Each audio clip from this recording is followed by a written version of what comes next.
Atlanta News First Plus starts now with a First Alert Weather Day. Hey, you little cutie patooties. How you doing on this Thursday? It's almost Friday. Hey. I'm in a good mood. I got like real sleep last night for the first time in weeks. And it shows, okay? 8 hours of sleep will change your life. All right, today I want to give you guys an update on the what's going on with the tropics, because it's been really quiet up to this point. We are now entering into a much wetter pattern. And we're gonna get a little scientific. I'm gonna pull up some websites. I'm gonna talk about the MJO, the Madden-Julian oscillation. You guys are like, oh my God, we're so sick of hearing about the Madden-Julian oscillation. And if you don't watch First Alert Weather Plus, then you haven't heard about the MJO. But I'm gonna tell you about it today, all right?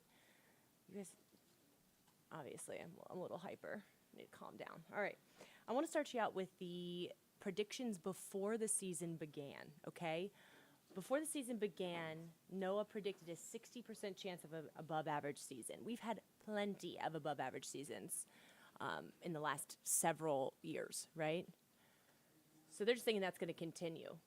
What does that mean? 13 to 19 named storms, 6 to 10 hurricanes, 3 to 5 major hurricanes. Where are we up to this point? We haven't had a single hurricane so far, which isn't abnormal. Usually we get our first hurricane in August. We've had 4 named storms. Believe it or not, one of them is churning right now in the Atlantic. We'll take a look at it. So I just want to remind you guys, August, really the back half of August, when the ocean sea surface temperatures heat above 80 degrees, my goodness, we see a huge increase in hurricane activity, okay? So we're going to see that ramp up, and that's exactly what we're seeing. Now, oh, wow. Okay, so this is a brand new update as of 11 a.m. We get updates every 3 hours from the National Hurricane Center. It looks like Tropical Storm Dexter is now post-tropical, which just means it's still 60-mile-per-hour wind, so it's still a strong tropical storm, but it's far enough north that it's no longer considered tropical. It's considered post-tropical. It's still packing a punch. It's going to move away from the United States, so it's not going to have any impact here. But there are 2 other regions that we're watching. One is a low pressure off of the South Carolina coastline. You see the big yellow area? That's where it's headed, okay? That's where the National Hurricane Center thinks this thing could form into a tropical depression later on in the next probably 5 days, 30% chance of development. It's headed north into cooler waters. I don't think it's going to develop, and it's definitely not going to have any impact on us here. But these waves coming off of Africa, they have the whole entire ocean to develop, and those are the ones that we usually see really strong hurricanes form. We're watching one of them that's right in the middle of the Atlantic. NOAA's given that a 60% chance of developing into potentially our first hurricane of the season. You can see that huge area of orange they have. That's where it could potentially reach tropical storm strength. You can see that keeps it over open water, moves it towards the United States. Now, I want to show you the GFS model of this thing, and I have that little red arrow facing down. And we have 2 long-range models. I mean, we have other long-range models, but 2 main ones that we look at, Euro and GFS. I'm showing you the GFS, but I do want to mention that both the Euro and the GFS, and we're going to go through this, really have, they're thinking both of these things, okay? Number one, that wave, look at it, end of next week, they have that thing as a hurricane. This is the GFS model, but I added a little arrow there in the Atlantic. That's a secondary wave behind this first one, okay? It's still in Africa, but by next week, it's going to be over open water. Look at that. They have that thing headed into the Caribbean and maybe reaching hurricane strength. So I'm pulling up my favorite website for y'all here. Y'all know COD meteorology. If you don't and you want to be a weather geek, I'm going to numerical models. I just want to show y'all the latest runs. Let's start with the Euro model. This is the 60. Let's go to 0Z.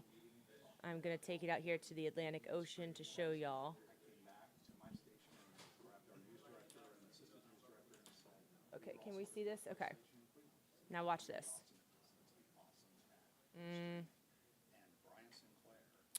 Will it move? Will she move? Hold on, y'all. Let's try this again. I want to show you guys this because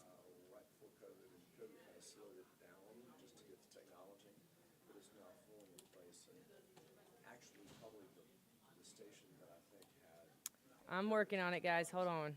All right.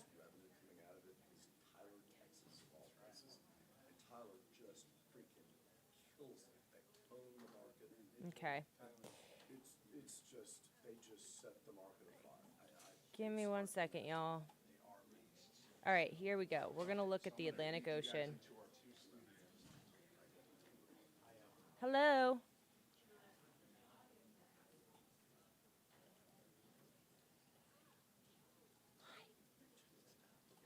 Okay, guys. So you can see this is the Euro model. I'm showing you the 0Z run. I'm going to show you just a couple of runs so you guys can see. We're going to zoom out. Maria, I don't know why this is not working, but it is not wanting to work with me. Oh my gosh, here we go. We have movement. Okay, so watch.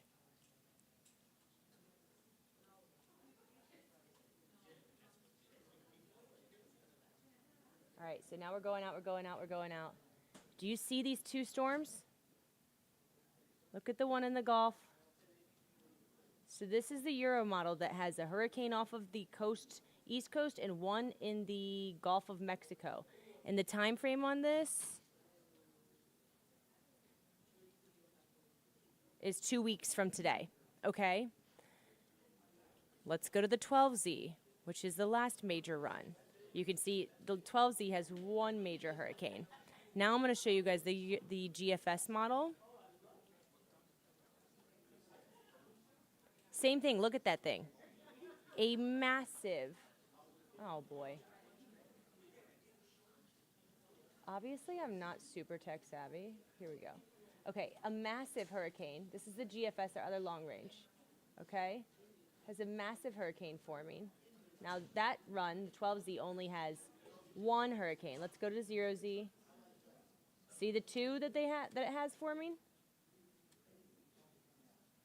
Okay, so again, it is too early for us to make a major prediction on this, but when both long-range models are hinting at this run after run this far out, it's something that we do take into consideration, okay? We are like, there's probably going to be something here. So again, the time frame on that would be the end of next week into next weekend into mid-August that we'll be watching very closely. And I wanted to show you sea surface temperatures because you need temperatures 80 degrees or above. So I've taken all of the temperatures, sea surface temperatures below 80 degrees and completely hidden them. So the red you see, that's an area that's above 80 degrees. So as you can see, there's a huge portion of the Atlantic Ocean off of the eastern coast of America and also in the Gulf that is well above that 80 degree mark. That is the fuel that helps fuel these storms. So as these waves move into the western Atlantic closer to the United States, they're going to reach that warm water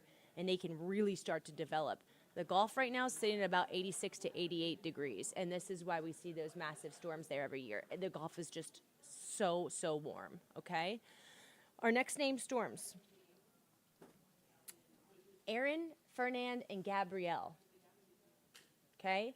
So we could see Hurricane Erin or Hurricane Fernand by mid-August. And I want to remind you guys, in the last 7 years, there have been a significant amount of landfalling hurricanes. I'm not even showing you the Cat 5s. These are just the Cat 3s and Cat 4s.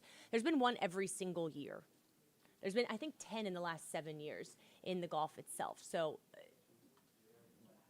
basically, if you have a storm that gets into the Gulf and is in that open water over a couple days, you can pretty much guarantee at this point it's going to be a major hurricane at some point because that ocean water is so warm.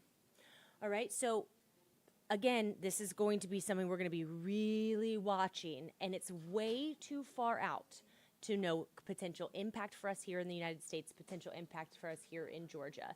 If you see, I see a lot of these meteorologists, these wannabe meteorologists on Twitter showing you one run of one model of like a Cat 5 making landfall in Charleston. Don't believe what you see there, okay?